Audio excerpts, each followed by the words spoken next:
कामहि नारी पियारी जिमी, लोभाई प्रिय जिमी दाम।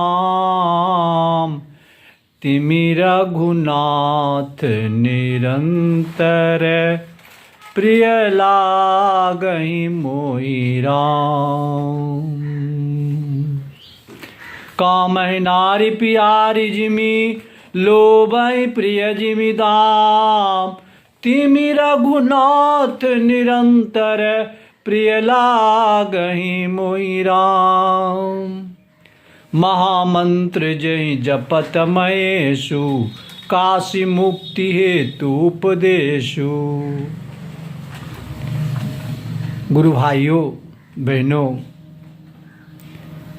बड़े भाग्य से हम लोगों ने इस कलिकाल में ऐसे सद्गुरु के सानिध्य को पाने का सौभाग्य पाया है। बड़े सौभाग्य से ऐसे सद्गुरु का सानिध्य लोगों को मिलता है और हम लोग पाए। इन्होंने करके दुनिया वालों को कहने का काम किए। पहले किए, अपने शरीर पर आजमाए, अपने शरीर को एक लेबोरेटरी बनाए, प्रयोगशाला बनाए और अपने शरीर को प्रयोगशाला बनाकर उसमें प्रयोग करके जो प्रतिफल हुआ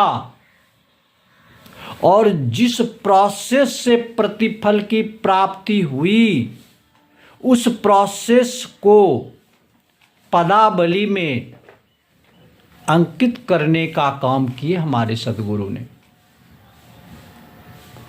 सुनी सुनाई बातों को भी रखा, धर्मशास्त्र को भी साक्ष्य रखा, लेकिन अपने शरीर को एक लेबोरेटरी समझकर, एक साधन समझकर इसको मोक्ष तक ले जाने का प्रयास किए, प्रयत्न किए, अभ्यास किए, प्रयास किए, अथक प्रयास किए, करते रहे और तब जो प्रतिफल उनको मिला वो सारा प्रतिफल पदावली में अंकित करने का काम किए गुरुदेव ने। इसलिए पदावली एक साधारण सुनी सुनाई किताबें नहीं है, उसके एक एक शब्द मंत्र हैं,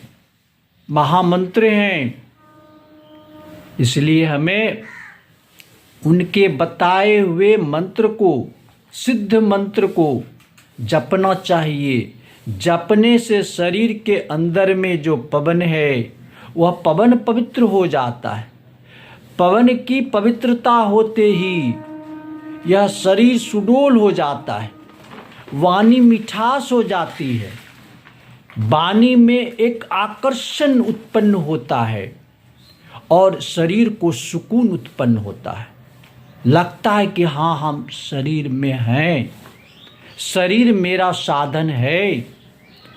नहीं तो हम शरीर ही होके रह जाते हैं, मन ही होके रह जाते हैं, अपने को जिंदगी भर जात पात धर्म के चक्कर में पड़े रह जाते हैं। हम अपने को उच्च जाति नीच जाति, इस धर्म का उस धर्म का, इस संप्रदाय का उस संप्रदाय का, यही कहते हुए अपने ज़िंदगी को बर्बाद कर लेते हैं।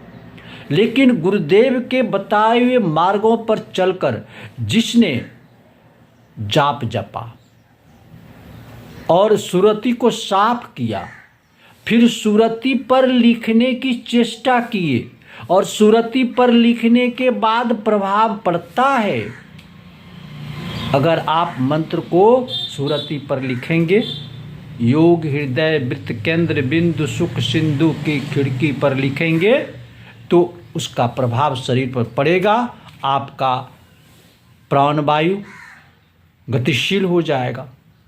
प्राणवायु के गतिशील होते ही आपके शरीर के अंदर में जो उनका कार्य है वह सफलतापूर्वक होता है। उदान वायु का जो कार्य है, उदान वायु अपना सही कार्य करने लगता है।